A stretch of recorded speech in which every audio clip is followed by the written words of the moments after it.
beaucoup Léla Barseigne pour sa présence ici, la présentation de son dernier roman sorti chez Albin Michel en 2021, Théorie des aubergines. Alors, je pourrais sommairement comment présenter Léla. Alors, comment on pourrait s'organiser? L'idée, ça serait peut-être de présenter très rapidement Léla Barseigne, mais bon, si c'est pour juste lire qu'elle est née à Salé, qu'elle a sorti le roman, je vais surtout la présenter en tant qu'écrivain, écrivaine, comme tu préfères, autrice, on sait, peu importe le nom, je joue de ça parce que les noms, c'est important là-dedans, les identités, est-ce qu'on est des auteurs, des autrices, des romancières, des écrivaines, des écrivains, est-ce qu'on est des Français, des Marocains, est-ce qu'on est des... Donc on peut déployer ça à l'infini, hein, jouer avec des mots, jouer avec des ingrédients. Une autre similitude, c'est ce que tu as dit au départ, c'est-à-dire que pour moi, la cuisine comme l'écriture, ça donne du rab à l'existence, de l'ancrer dans notre corps presque, parce que l'écriture littéraire a trait à ça, une forme de langage qui n'est pas celle du quotidien, qui consiste à capter une réalité qu'on a du mal à verbaliser.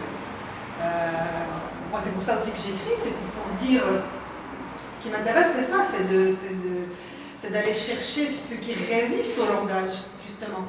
C'est de dire l'indicible, en fait, l'ineffable. Et donc voilà, pour moi, c'est... Quelque chose qui, justement, nous permet de toucher cette éternité, qui permet de faire qu'à un moment, quelque chose qu'on a vécu, un instant de sa vie, finalement, soit présent toute la vie. Je pense en te lisant à la Madeleine de Proust.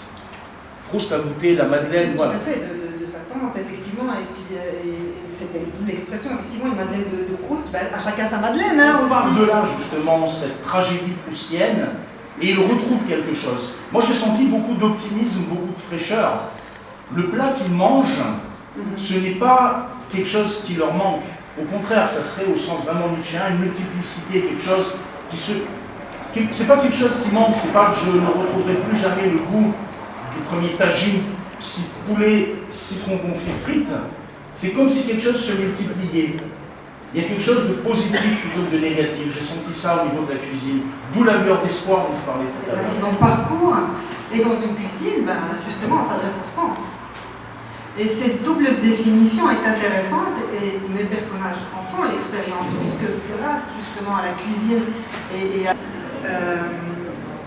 probablement aussi grâce au personnage du chef Achouin, qui est le maître des lieux, qui est là pour leur enseigner l'art culinaire, mais qui est surtout là... Alors écoute, j'aurais une dernière question avant d'ouvrir les échanges avec la salle. Il y a de nombreux passages dans le roman, et ça fait également écho à ton premier roman sous les... Exactement, ce sont des assignations identitaires qui la font finalement souffrir. Revenez, on la licencie aussi un peu à cause de ça. En fait, en écrivant ce roman, je voulais vraiment creuser ces questions identitaires. J'ai pas de réponse toute faite. D'ailleurs, ça se ressent, je pense, à travers le point de vue de mes différents personnages. C'est pas forcément C'est-à-dire que, oui, exactement, mon but n'était pas d'apporter vraiment des réponses, mais surtout de creuser cette question d'identité, à l'exprimer par des mots. Et votre identité d'hier n'est pas celle de demain. C'est quelque chose de vivant, de changeant. Ce n'est pas quelque chose de fixe, de figé. Et bien souvent, malheureusement, ce sont les autres qui vont vouloir définir votre identité. Ce qui est une façon aussi de dire, on mangera sans doute des choses semblables à ce qu'on peut manger ici au Maroc, on s'habillera de la même manière. Néanmoins, eh bien, on va venir fouiller dans notre sac identitaire, voir si on correspond en tout point à ce qui est attendu, si on remplit les cases. Là l'identité devient problématique. Mais c'est aussi une tradition dans ma famille, hein, donc c'est quelque chose que j'aime faire. Et je trouve que ce qui me plaît aussi dans la cuisine, c'est qu'en général, quand on cuisine, on ne triche pas. On donne le meilleur de soi, on fait de notre mieux.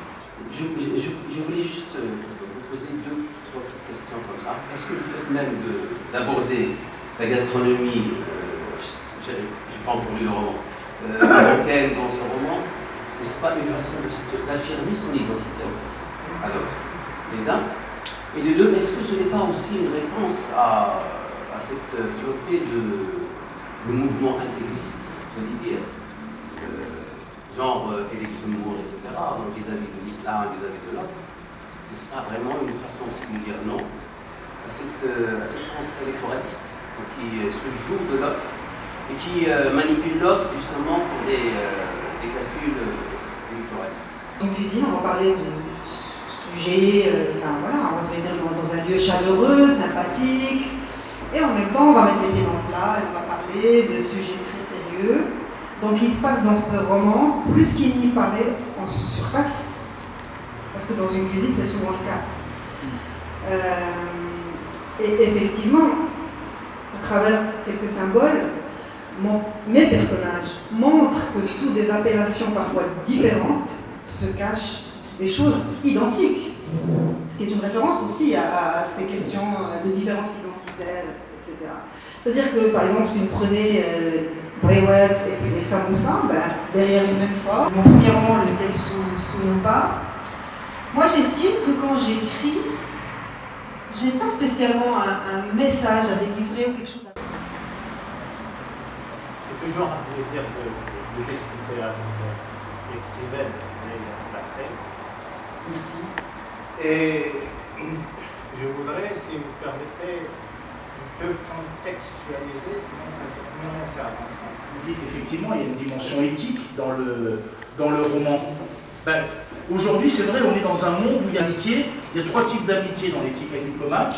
Et je pense que la troisième amitié, l'amitié vertueuse, l'amitié désintéressée, aimer l'autre rien que pour lui-même, elle est dans le roman. Ça, je pense que c'est important. Alors peut-être terminer, faire passer la... aussi du plaisir et du désir. Est-ce qu'il y a une différenciation entre, par exemple, notion du sel? Et aussi ma question aujourd'hui serait quel est selon vous le meilleur moment d'écrire, d'après votre expérience, et d'où vous provient l'inspiration? Merci.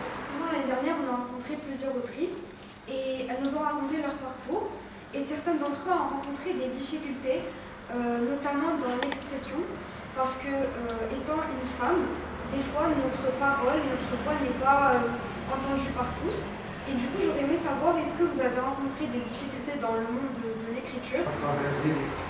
On peut le relire plusieurs fois, et à chaque fois, de nouvelles choses, de nouveaux personnages, qui eux-mêmes changent au fil des lectures. Et je crois que ça, c'est très intéressant à relever aussi.